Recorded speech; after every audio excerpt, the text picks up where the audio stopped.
Welcome back to the program. So it is Sunday night, and no Rage of Aquarius, but we should be doing it tomorrow night. Dan had to do some traveling and things like that, so we should be doing it tomorrow night. I'm going to get to all the comments, by the way. There's about 30 comments on yesterday's video, so I'll make sure and I will be able to answer them as well. But what I want to talk about tonight is a couple things. First and foremost, this Abdul El Sayid psychopath is all over the news. Everyone's wanting to interview this guy for some stupid reason. He's talking about things that don't make any sense.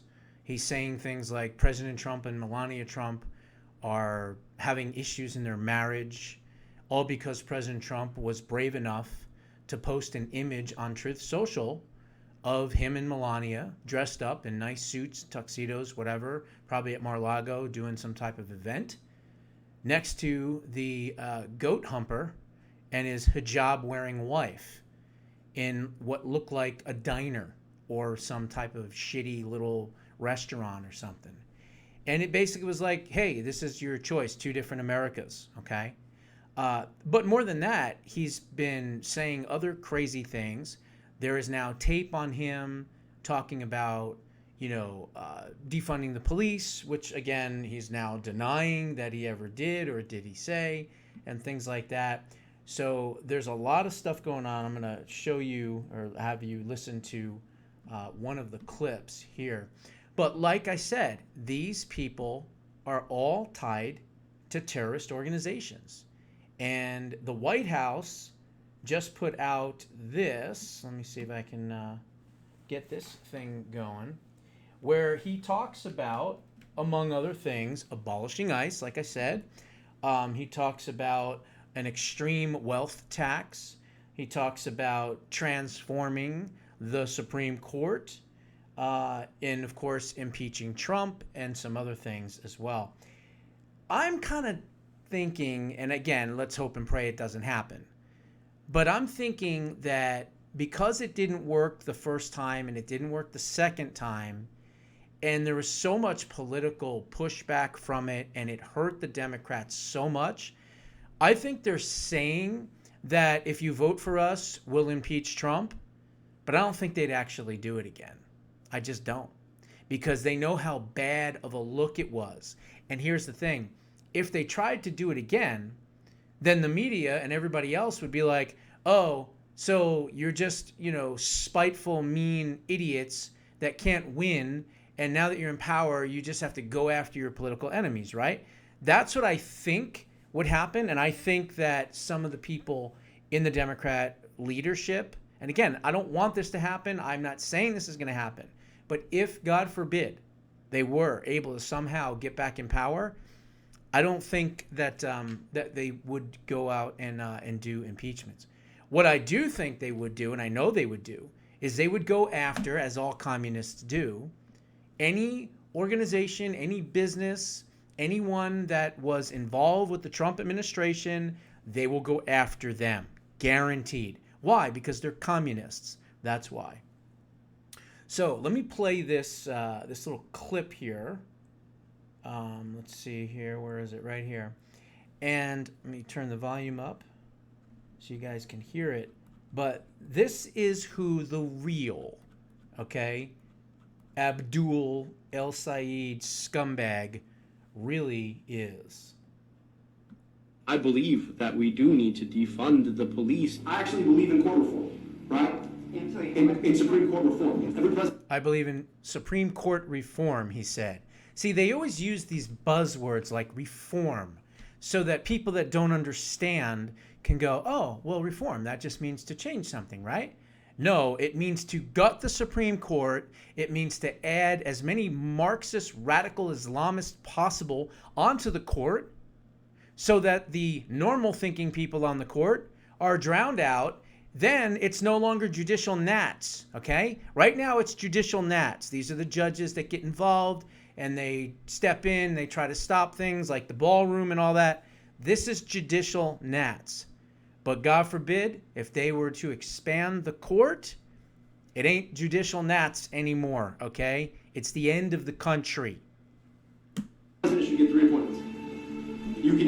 your appointment to give somebody who's on the court a second 10-year term and limit everybody's terms to 10 years? Or you can include somebody else. Would that expand the court? Sure. But there's nothing in the Constitution that says that there have to be 9 justices. And like the thing... There it is.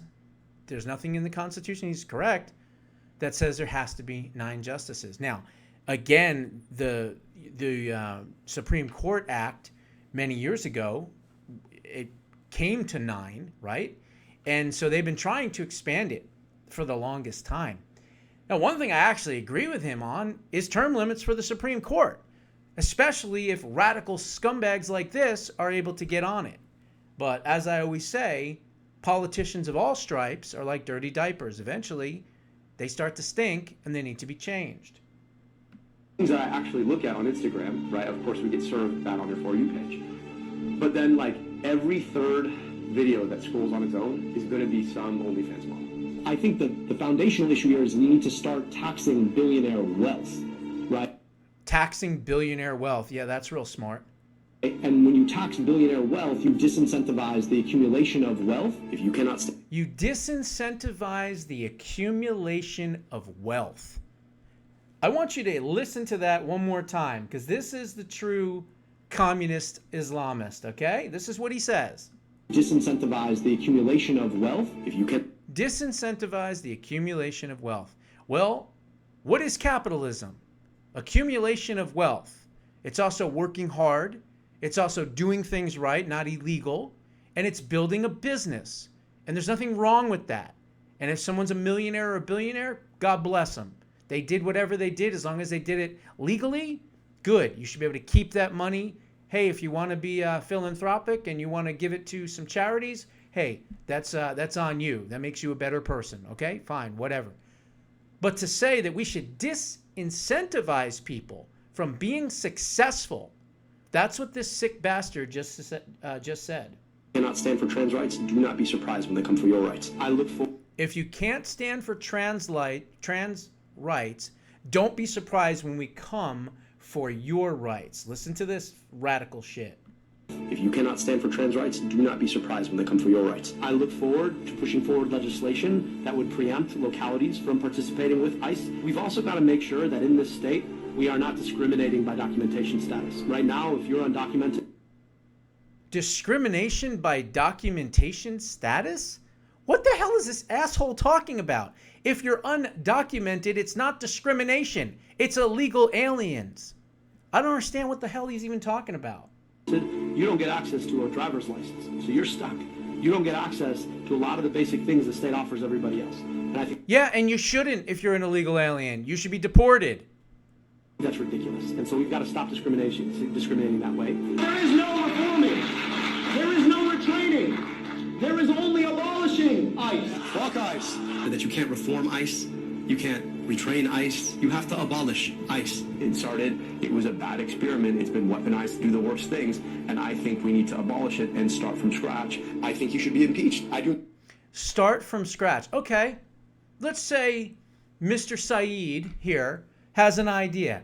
You want to abolish ICE and start from scratch. So what the hell would ICE look like if you were in charge? What would you do? Would you just not allow them to do their job, which is to what? Round up illegal aliens and deport them. So there's no such thing as, quote, abolishing ICE and restarting. If anything, we should be abolishing your ass out of the country along with millions of others. I do not think he should be president of the United States. I think he has done impeachable things. Obviously, as a future senator, I'm not in a position to impeach. Not a future senator, buddy. But when they make the case about the impeachable things I have seen with my own eyes. Impeachable things. Name one thing he's done illegal. Name one. You can't. The Iran attack was totally legal, right? Completely. There is nothing. ICE is allowed to do what they're doing. They're allowed to round up people. This is what the American people overwhelmingly voted for. He hasn't done anything to be impeached. Nothing. I will vote accordingly. So do you think that the Israeli government should be considered by the U.S. as a foreign terrorist organization? It's certainly a rogue state. You're not going to play the guy. So they asked him, do you think Israel should be considered a terrorist organization? And he said something, I don't know what the fuck he said. Let's see what he said. It's certainly a rogue state. A rogue state. So he wouldn't answer the question. Play the gotcha game, but you're not going to say you think Israel has a right. Well, the truth of the matter is that these wildfires are happening more often because it's drier and hotter than it has been in the past. It's drier and hotter because we continue to rely on fossil fuels for our energy. We need to get to 100% renewable energy. Number one, put as much sand in the gears into what Donald Trump and his acolytes are doing. And number two, build the conversation with the American public that gets us to the after-Trump foundation. What do you tell those people about whether or not this is a pie-in-the-sky dream that you're going around Michigan talking about? Well, clearly I'm a different kind of Democrat. Yeah, because you're not a Democrat. You're an Islamo-fascist piece of shit goat fucker. That's who you are. And we have to do everything in our powers to defeat you. So that was a video that the White House released today. And I thought that that was pretty interesting. So I wanted to kind of start with that. And not just that, AOC, no one is denouncing the DSA. No one is denouncing these radical extreme ideologies. None of them. And so what that tells me is they did not learn their lesson from 2024. And not only did they not learn their lesson, but they're double, triple, and quadrupling down on stupidity and dangerousness, because that's what it is. These people are a danger to our survival. This is not about politics. This is about survival. And these people have to be defeated with any means necessary, and I'll leave it at that. Okay? Now, let's talk about something positive, shall we? The White House, led by the great Stephen Miller and his group, America First Legal, has decided, being that John Thune, the rhino scumbag senator from South Dakota, refuses to nuke the filibuster, refuses to figure out a way to pass the SAVE Act, and for whatever reason, President Trump has not yet signed the national security for elections. I still hold hope that he's going to. I don't know how many times he can get kicked in the balls by John Thune, as they just left town for 37 days without the SAVE Act. Is he going to start calling for his removal? It'd be too late at that point. So the only way you're going to secure the elections is through a national security for elections. However, the America First Legal Group, led by Stephen Miller, is trying to fix something else that is just as important, and that is the 2020 and eventually 2028 census. The U.S. Census is corrupt as hell. They've been counting illegal aliens. They've been discounting Republican red states and overcounting blue states. And he, thankfully, has had enough. He's got the proof. He's got the receipts. And he's going to the Supreme Court. Okay? Listen to this. America First Legal has taken its landmark challenge against the deeply flawed 2020 census straight to the U.S. Supreme Court, demanding that the justices reverse a lower court dismissal and force accountability for a count that systematically undercounted red states while padding blue ones. Okay? On August 7th, America First Legal, co-founded by Trump senior advisor Stephen Miller, filed a jurisdictional statement with the Supreme Court. The group is asking the High Court to hear its case and overturn the U.S. District Court for the Middle District of Florida's ruling that dismissed their lawsuit. A divided three-judge panel threw out the case in July, claiming that the plaintiffs lacked standing. This is what these pussies do. When they don't want to take a hard case, when they know that the evidence that is there and the receipts are there and they don't want to change the game, they say, oh, you don't have standing, right? Pennsylvania versus Texas, 20 states, 2020. Ken Paxton brought the case. They said they didn't have standing. This is what they do. So Judge Stephen Merriday, however, issued a blistering dissent warning that, quote, if the census and the votes are not right, which of course they're not, nothing that follows them will ever be correct. And he's right. This is not some technical accounting dispute. The 2020 census, conducted under the Biden-Harris Otto Penn administration's early influence after President Trump left office, abandoned the Constitution's clear command of an actual enumeration. Instead, the Census Bureau leaned heavily on statistical imputation and other gimmicks, filling in missing people with made-up data and injecting, quote, noise under the guise of privacy. This is what they always do. Oh, it's privacy. You can't have our voter rolls because it's privacy. Yeah, bullshit. The result? Florida was undercounted by approximately 3.48% of the entire population. That is 750,000 people, folks, in the state of Florida that were undercounted. Other red and purple states, which probably wouldn't be purple states if this was correct, right, took similar hits, while several blue states, I don't know, must have just been an accounting error. They were all overcounted. Oops, overcounting blue states must be an anomaly, right?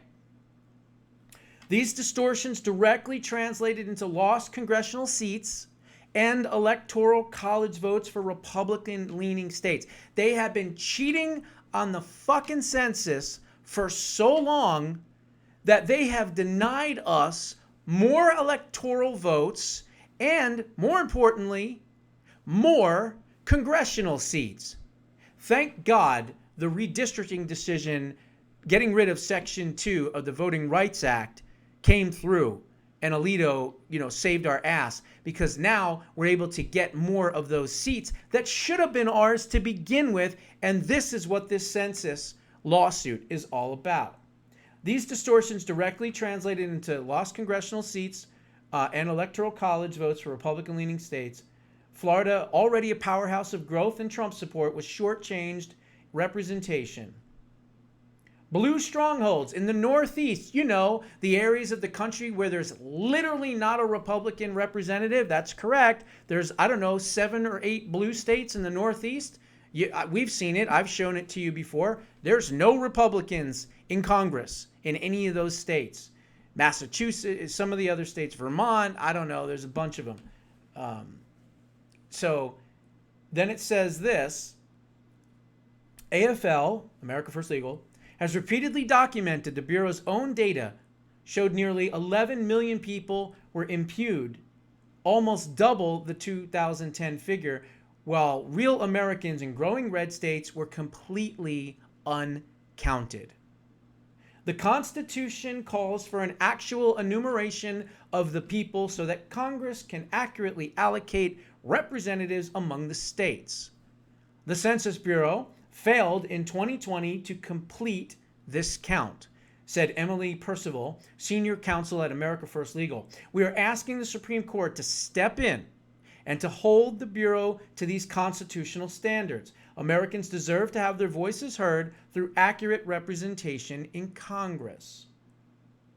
AFL's lawsuit has long targeted the Bureau's use of group quarter imputation, especially for college dorms that were empty by COVID. So they actually counted college dorms that were completely empty, and they just made up that there was people still in there and counted them in the blue states as representatives, as people, okay? Differential privacy schemes that fabricated population counts and, of course, shifted power away from red states and towards blue states. These methods added fictitious people, just made them up, in certain areas while shortchanging others. Precisely the kind of statistical sampling federal law prohibits for apportionment. The practical effect favored Democrat-heavy states and diluted the voting power of citizens in places like Florida, Texas, Arizona, and beyond. This fits a broader pattern of institutional bias against the America First agenda. The same bureaucratic apparatus that resisted citizenship questions and Trump's effort to exclude illegal aliens from apportionment and their numbers delivered a census that entrenched blue state advantages for an entire decade. So they counted illegal aliens for over a decade, and by doing so, gained more seats in Congress and more electoral power. This needs to end. I hope and pray the Supreme Court does the right thing here. Now AFL is forcing the issue to the highest court in the land, arguing that the district courts and their order effectively makes any meaningful challenge to census failures nearly impossible, despite Congress creating avenues for exactly that. And then there's a video from the guy at CNN that it's amazing he's even still alive. But I'll play it real quick because I think it's important. So this is that Harry Enton guy from CNN. Now, you may have heard this because it might have been something I played a long time ago, but it fits with everything that this lawsuit is about. We have brought the receipts. We can prove that they've done this. They're not going to bring something to the Supreme Court if they can't prove it, okay? And so they have been making people up. They have been counting people that are not supposed to be counted. And there's a reason for that, because so many blue states are losing population. And sadly, they're moving to red states, which is good and bad. It's good from the standpoint that the blue states are losing representation, they're losing seats, and they're losing electoral power. But if these same dipshits from the blue states are getting away from the communism in their states and moving it to the red states, well, those red states probably aren't going to be staying red very long, are they? But listen to what Harry Enton has to say here. Take into account the population mid-2025. Look at this. The biggest population growth this decade, all 5 of the states that Donald John Trump won in 2024. Texas, Florida, North Carolina, Georgia, and of course the great state of Arizona, where I spent my New Year's Eve. I love those folks out in Prescott, Arizona. These were the biggest gainers in terms of population compared to the 2020 census. Now, it's not just a red state boom. This is what we're looking at. We're looking at a red state boom here. But it is not just a red state boom. We're also looking at what I would dare call a blue state depression. Because who are the people? Who and where are the people moving from into the red states? Well, they're blue states. They're blue states. Take a look here. The lowest domestic net migration this decade.